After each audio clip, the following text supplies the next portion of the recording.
قل ارأیتکم ان اتاکم عذاب اللہ، اے نبی ان سے فرماؤ بھلا بتاؤ تو اگر تم پر عذاب آ جائے اللہ کی طرف سے، او اتتکم الساعہ یا قیامت اچانک قائم ہو جائے، اغیر اللہ تدعون، کیا اللہ کے سوا کسی اور کو پکارو گے؟ ان کنتم صادقین، اگر تم واقعی سچے ہو، بل ایاہ تدعون، بلکہ تم اسی کو پکارو گے، فیکشف ما تدعون الیہ، اور وہی تکلیف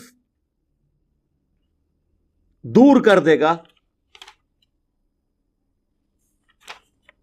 انشاء، اگر وہ چاہے گا، وَتَنْسَوْنَ مَا تُشْرِكُونَ، اور اس وقت تم بھول جاؤ گے ان تمام ہستیوں کو جن کو تم اللہ کے ساتھ شریک ٹھہرایا کرتے تھے۔ یہ بڑی پوائنٹ کی بات ہے، یہ حقیقت بات ہے کہ جب سب کچھ جواب مل جاتا ہے نا، پھر ڈاکٹر کے اندر دعا ہی کرو جی،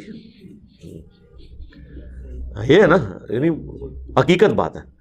میں نے آج تک نہیں دیکھا کہ جب آپ دیکھیں مطلب مسلمان ٹریول کر رہے ہوتے ہیں یہ ایئر فلائٹس کے اندر، کبھی وہ ایئر پاکٹس آئی ہیں، میرے ساتھ تو خود بھی اس طرح کا تجربہ ہوا ہے کہ یہ تو ویڈیوز بھی لیک ہو جاتی ہیں، میرا تو خیال ہے سی سی ٹی وی کیمرے آوازوں والے لگے ہونے چاہیے ان فلائٹس میں جہاں ایئر پاکٹس آتی ہیں، وہاں تو لگتا ہے کہ جہاز گیا کہ گیا۔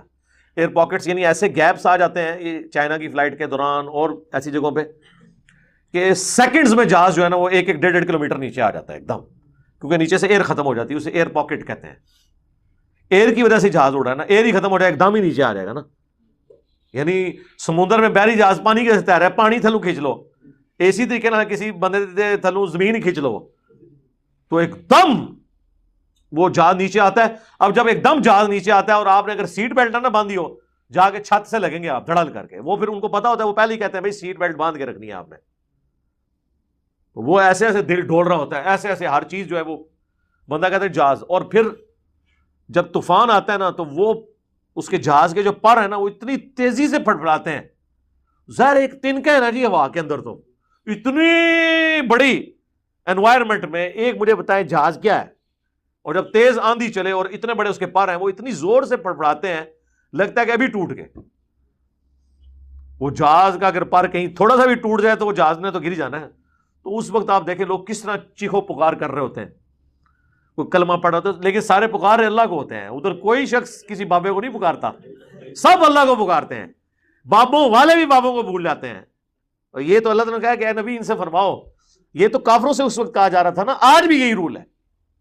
اس کانٹیکس میں وہ حدیث سنن نسائی کے اندر موجود ہے جو اکرمہ ابن ابی جہل کے ایمان لانے کا واقعہ ہے کہ فتح مکہ کے موقع پر حضور نے 4 بندوں کے بارے میں کہا تھا کہ یہ غلاف کعبہ میں بھی چھپے ہو، ان کو قتل کر دینا ہے، ان کا جرم اس بڑے لیول کا ہے۔ ان میں سے ایک اکرمہ بن ابی جہل تھے، ابو جہل کے بیٹے، تو یہ بھاگ گئے جان بچا کر، سمندری کشتی میں بھنور آ گیا، کشتی ڈوبنے لگی، وہ بت پرست بھی سارے اللہ کو پکارنا شروع ہو گئے۔ تو اکرمہ نے کہا کہ یہاں تم اپنے ان بتوں کو کیوں نہیں پکارتے ہو؟ ہائے ہائے ہائے ہائے۔ تو وہ کہنے لگے کہ ادھر صرف اللہ ہی کام آتا ہے۔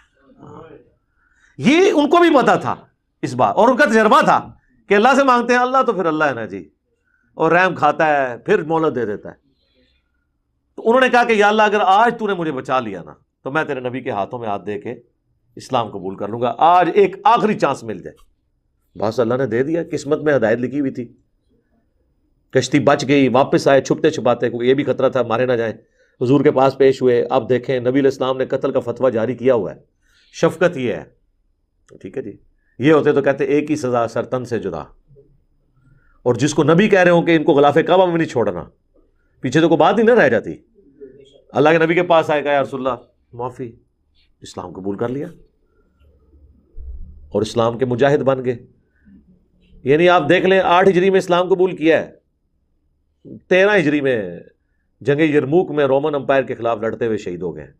صرف 5 سال کی اسلام کی زندگی ہے اکرمہ بن ابی جہل کی، اور وہ بھی اسلام قتل کے فتووں کے بعد، ٹھیک ہے، یہ سمجھے نئی زندگی ملی، گویا کہ دنیا میں واپس آ گئے۔ 5 سال کی زندگی ایمان کی حالت میں ملی، باپ امت کا فرعون اور بیٹا صحابی اکرمہ بن ابی جہل، ہم کہتے ہیں رضی اللہ تعالی عنہ، کیا بات ہے۔ ابو جہل کا نام بھی بولا جا رہا ہے آج تک ساتھ، اکرمہ نہیں بولا جاتا. صرف اکرمہ بولا جائے نا تو اس سے مراد ابن عباس کا شاگرد ہوتا ہے جو بخاری مسلم کا راوی ہے. ان کا نام ہمیشہ بولا جاتا ہے اکرمہ بن ابی جہل. ٹھیک ہے، تو میں جب بھی اس طرح کی قرآن میں آیات پڑھتا ہوں نا تو حضرت اکرمہ کا خیال آ جاتا ہے ذہن میں. تو تم اسی کو پکارو گے اور جتنی ہستیاں جن کے بارے میں تم گمان کرتے تھے ان کو بھول جاؤ گے. اللہ ہی مدد فرمانے والا ہے.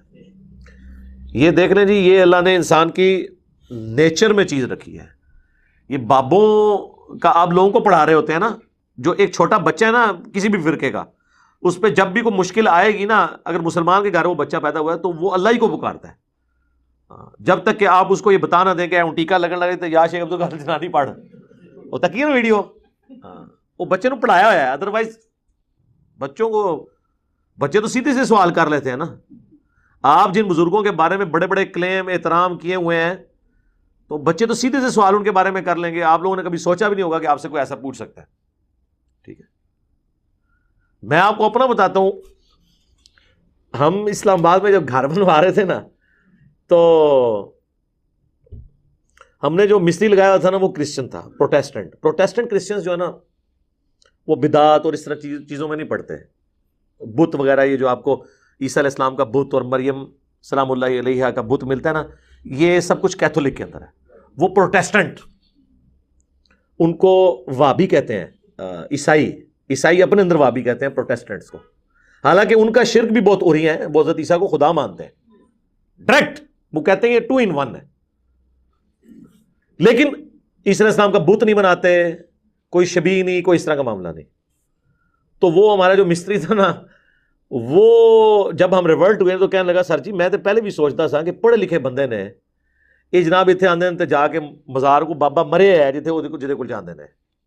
خیر وہ ہم بھی سجدہ کرنے تو نہیں جاتے تھے، لیکن وہ کہتا تھا کہ کیا کسی کو کیا دے سکتے ہیں. تو آپ دیکھیں بعض اوقات کسی کرسچن کو، کسی عام بندے کو ایسی بات سمجھ ہوتی ہے جو ایک پڑھے لکھے بندے کو بزرگان دین کی پھیلائی ہوئی بے برکتیوں کی وجہ سے نہیں سمجھ آ رہی ہوتی. اس لیے تو میں بابے نے مگر ہویا کیونکہ انہوں نے تو ایمن ڈبوڑ لگے سن. جو بندہ آپ کو دھکا دے دے سمندر میں اور آپ ڈوب کے مر جائیں، اور اگر آپ کو اللہ زندہ کر لے تو سیدھے پہلے اس بندے کو پوچھو گے کہ اللہ ہے اور بندہ میرے والے کر جنہیں منو، تو ظاہر ہے یہ تو ایک نیچرل ہے غصہ. وہ ابو داؤد میں حدیث ہے نا، قیامت والے دن مقتول اپنے قاتل کو پیشانی کے بالوں سے پکڑ کر اس حال میں کہ مقتول کی اپنی رگوں سے خون بہ رہا ہوگا، وہ اللہ کے عرش کے پاس چلا جائے گا کہ یا اللہ پہلے تو میرا فیصلہ کرنا، اس نے میرے ساتھ یہ کیوں کیا.